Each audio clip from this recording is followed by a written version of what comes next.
마가복음 9장 9절부터 13절 말씀, 헷갈리지 않는 신앙생활이라는 제목을 가지고 같이 하나의 말씀 나누도록 하겠습니다. 베드로가 변화산에서 예수님의 모습을 보고 난 뒤 베드로는 영광스러운 그 순간을 계속해서 간직하고 싶었습니다. 그래서 베드로는 산 위에 초막집을 짓고 그곳에 머물기를 원했습니다. 하지만 베드로가 본 예수님의 영광스러운 모습은 갑자기 등장한 것이 아닙니다. 빌립보서 2장 6절부터 9절을 보면 예수께서는 하나님의 모습을 지니셨으나 하나님과 동등함을 당연하게 생각하지 않으시고 자기를 비우시고 낮추시고 죽기까지 순종하시고 십자가에 죽으셨기에 하나님께서 예수를 높이셨다라고 말하고 있습니다. 다시 말해서 변화산에서 예수께서 영광스러운 모습으로 나타나신 것은 자기를 부인하고 자기 십자가를 지라고 예수께서 말씀하신 뒤 예수의 말씀대로 살아간 모든 사람에게 주어질 면류관 같은 것입니다. 요즘 기독교 신앙생활을 하는 이들 중에서 이것을 모르는 사람은 거의 없습니다. 하지만 자기를 부인하고 십자가를 짊어지는 이들은 그리 많지 않습니다. 왜냐하면 이 과정을 거치는 것이 고통스럽기 때문입니다. 게다가 단 한 번도 기독교 신앙에 대한 성찰 없이 신앙생활을 하기 때문에 안 그래도 삶을 사는 것이 쉽지가 않은데 자기를 부인하고 십자가를 짊어지라니 더더욱 말씀대로 사는 것이 어렵습니다. 유감스럽게 그래서 오늘 이 시대의 그리스도인들은 가볍습니다. 마치 양은 냄비처럼 쉽게 은혜 받고 쉽게 믿음이 식어버립니다. 반대로 마가복음의 제자들은 이미 답을 알고 신앙생활을 하고 있는 우리가 보기에는 부족하고 답답해 보이지만 그래서 예수의 말씀을 깨닫지 못해서 허튼 소리를 계속하고 믿음 없는 행동을 보이지만 사실 이것은 당연한 것입니다. 그들은 우리처럼 답을 알고 신앙생활을 하는 것이 아니라 모든 것을 직접 겪어야 했기 때문에 몸으로 모든 것을 다 겪고 비바람을 맞아야 했기 때문에 성령이 임재하시고 난 뒤, 즉 예수께서 죽으시고 부활하시고 성령이 임재하시고 난 뒤에 그렇게 자신들이 직접 겪고 난 뒤에는 죽기까지 예수를 따랐습니다. 역설적이게도 답을 알고 신앙생활을 하는 우리는 조금만 힘들고 어려우면 흔들립니다. 이것을 넘어서야 합니다. 이것을 넘어서지 못하면 기독교 신앙은 뜬구름 잡는 이야기 혹은 윤리만 남게 됩니다. 마가복음 9장 9절입니다. 마가복음 9장 9절을 보면 영광스러운 장면이 모두 끝이 났습니다. 베드로는 예수께서 변화산에서 변화하셔서 좌우에 모세와 엘리야와 함께 이야기하고 있는 이 영광스러운 장면을 영원히 간직하고 싶었지만 산에서 내려가야 했습니다. 왜냐하면 예수께서 진짜 영광을 받으실 곳은 그곳이 아니기 때문입니다. 예수께서 진짜 영광을 받으실 곳은 아무런 빛도 없고 희망도 없는 모든 이들을 위해서 죽임을 당하실 때 바로 그곳이 예수께서 영광 받으실 곳이기 때문입니다. 말이 안 되는 것처럼 보이지만 이미 우리는 삶에서 이런 영광스러운 일들을 종종 경험합니다. 예를 들어 막대한 부를 얻은 사람이 죽으면 그 죽음을 영광스러운 죽음이라 하지는 않습니다. 돈을 많이 벌었다고 국립묘지에 묻힌 사람을 본 적이 있습니까? 엄청난 명예와 권력을 가졌다고 한들 자기 자신을 위해 사용한 사람은 국립묘지에 묻힐 수 없습니다. 이름도 없고 빚도 없다고 하더라도 다른 사람들을 위해 죽은 이들, 예를 들어 독립운동을 했던 사람들이나 나라를 위해 자기 목숨을 희생한 사람들만이 국립묘지에 묻힐 수 있는 것입니다. 마찬가지로 예수께서 가장 낮은 곳에 그리고 희망도 없고 빛도 없고 모든 사람을 위해서 십자가에 지셨기 때문에 하나님께서 그를 높이신 것입니다. 그러므로 마가복음 9장 9절에서 베드로는 변화산 꼭대기에 초막을 짓고 살기를 원했지만 예수께서는 그곳이 당신이 있을 곳이 아니다라고 말씀하시고 제자들과 함께 산 아래로 내려가신 것입니다. 그리고 당신의 제자들에게 너희들도 나를 따르라고 말씀하신 것입니다. 기독신앙은 이렇게 예수 그리스도의 가르침을 따라 자기를 부인하고 십자가를 짊어지고 살아갈 때 가장 영향력이 있습니다. 그리고 그런 사람들이 모여서 교회를 이루고 세상을 향해 살아갈 때 사람들은 비로소 기독신앙에 관심을 둡니다. 다시 9절로 돌아가서 예수께서는 제자들에게 당신이 십자가에서 죽으시고 부활하시기 전까지 제자들이 본 것을 말하지 말라고 말씀하셨습니다. 왜냐하면 사람들은 십자가는 기억하지 않고 영광스러운 모습만 기억하기 때문입니다. 내가 보고 싶은 것만 보고 내가 듣고 싶은 것만 듣는 것이 우리 모습입니다. 그래서 성경에서 예수께서 그렇게 나를 따라오너라 라고 예수께서 제자들에게 말씀하셨음에도 불구하고 기독교 신앙을 갖는 이들 중에서 많은 이들이 자기 바람대로 기독신앙을 만들고 신앙생활을 합니다. 사실은 이런 모습은 모두 가짜라고 할 수 있습니다. 10절입니다. 제자들은 이 말씀 뜻이 무엇인지 몰랐습니다. 왜냐하면 그들은 아직 십자가 사건도 부활도 경험하지 않았습니다. 그들에게 주어진 것은 단지 현재일 뿐입니다. 그래서 예수께서 말씀하신 그 의미를 모르는 것입니다. 하지만 나중에 알게 되니까 죽기까지 따랐습니다. 그에 비해서 우리는 예수의 삶을 알지만 아는 것으로 그치고 맙니다. 10절을 보면 제자들은 서로 부활에 대해서 묻습니다. 하지만 제자들은 대답할 수 없었습니다. 제자들이 무식해서 그런 것이 아닙니다. 예수께서 말씀하신 부활은 제자들이 이야기하고 나누고 있는 것과는 완전히 다른 차원의 이야기입니다. 그래서 대답할 수 없었던 것입니다. 지금도 마찬가지입니다. 성경을 읽고 하나님 나라에 대해서 이야기합니다. 하지만 우리가 인식하고 경험한 것만 가지고 이야기합니다. 그러나 예수께서 재림하시면 그때는 완전히 우리는 알게 될 것입니다. 고린도전서 13장 12절입니다. 고린도전서 13장 12절에서 바울은 우리가 지금은 부분적으로 알고 희미하게 보고 있지만 그때, 즉 마지막 날에는 완전하게 알게 될 것이라고 말했습니다. 그러므로 여러분, 내가 경험한 것만 가지고 신앙생활에 대해 단정 짓지 마시기 바랍니다. 10절에서 제자들은 이 문제를 결국 풀지 못했습니다. 서로 묻고 서로 답했지만 부활에 대한 문제는 이 자신들이 결코 이해하지 못한 문제였습니다. 부활은 하나님이 개입하셔야 풀어지는 문제였습니다. 마가복음 9장 10절에서 마가는 이 문제를 더 이상 언급하지 않습니다. 마찬가지로 우리 인생에서 어떤 문제들은 하나님이 개입하시지 않으면 지금을 살고 있는 우리는 결코 풀 수 없는 문제들이 있습니다. 하지만 시간이 지나고 마지막 날에는 왜 그때 하나님께서 그렇게 행하셨는지 알게 될 것입니다. 11절입니다. 제자들의 질문이 바뀌었습니다. 부활에 대한 질문을 했으면 좋겠지만 부활에 대한 질문은 하지 못합니다. 왜냐하면 당시의 제자들은 부활을 이해하지 못했기 때문입니다.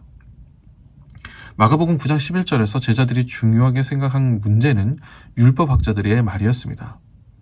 자, 그런데 마가복음 8장 31절을 보시면 마가복음 8장 31절에서 예수께서는 인자가 반드시 많은 고난을 받고 장로들과 대제사장들과 율법학자들에게 배척을 받아 죽임을 당하고 나서 사흘 후에 살아나야 한다는 것을 그들에게 가르치셨다라고 말하고 있습니다. 마가복음 9장 11절에서 예수께서 분명히 제자들에게 가르치신 것이 있음에도 불구하고 제자들은 율법학자들의 이야기를 예수께 질문합니다. 이것은 예수의 가르침을 제자들이 듣고서도 실제로는 자신들의 관심사를 가지고 예수를 따르고 있음을 보여주고 있는 구절입니다. 마찬가지로 오늘날 기독교 신앙을 갖고 있으면서도 이렇게 신앙생활을 할 수 있습니다. 예수를 따라 삶을 살아야 하는데 자기 행복, 자기 위로, 내 마음의 평안과 안정을 주는 것으로 기독교 신앙을 생각하고 거기에 관심을 갖고 있을 수 있다는 것입니다. 그래서 안타깝게 오늘날은 교회에 와서 모두가 쉬려고 합니다. 하나님 나라를 이야기하고 예수를 따라 사는 삶에 대한 이야기는 사라지고 자기 위로, 내 마음의 평안과 안정에 대한 이야기만 하고 맙니다. 우리 기독교 신앙에 그런 것이 아예 없지는 않습니다만 근본적으로 우리 신앙은 그런 게 아니라 예수를 따라 사는 삶, 그리고 이 세상의 끝이 아니라 영원한 삶이 있음을 믿고 영원한 삶을 지금부터 살아가는 것이 우리 기독교 신앙입니다. 그래서 제자들이 해야 할 질문은 예수께서 하셨던 부활에 대한 이야기를 묻고 예수께 우리가 어떻게 해야지 예수를 따라 삶을 살 수 있는지, 그리고 어떻게 해야지 그 부활 이후의 삶은 어떤 삶인지를 물어봐야 하는 것입니다. 그런데 제자들의 관심은 예수께서 말씀하시는 부활에 대한 이야기에 관심을 갖고 있는 것이 아니라 율법학자들의 가르침을 관심을 갖고 그것을 예수께 질문하고 있는 것입니다. 마가복음 9장 12절 말씀을 나누기 전에 당시 율법학자들이 뭐라고 가르쳤는지 잠깐 이야기하도록 하겠습니다. 율법학자들의 가르침은 말라기서 4장 5절과 6절의 가르침 때문입니다. 말라기 4장 5절과 6절을 보면 주의 크고 두려운 날이 이르기 전 하나님께서 엘리야를 보내서 자녀의 마음을 아버지께로 돌이킬 것이다 라고 말하고 있습니다.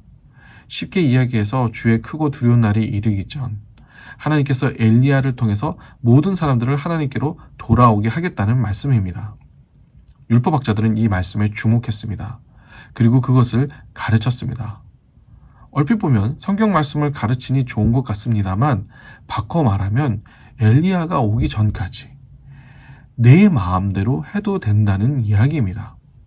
왜냐하면 마지막 날에는 결국은 엘리야가 와서 하나님께로 돌이키게 할 것이니까 그 전까지는 하나님의 백성이라고 하더라도 자기 뜻대로 살아도 된다는 것입니다.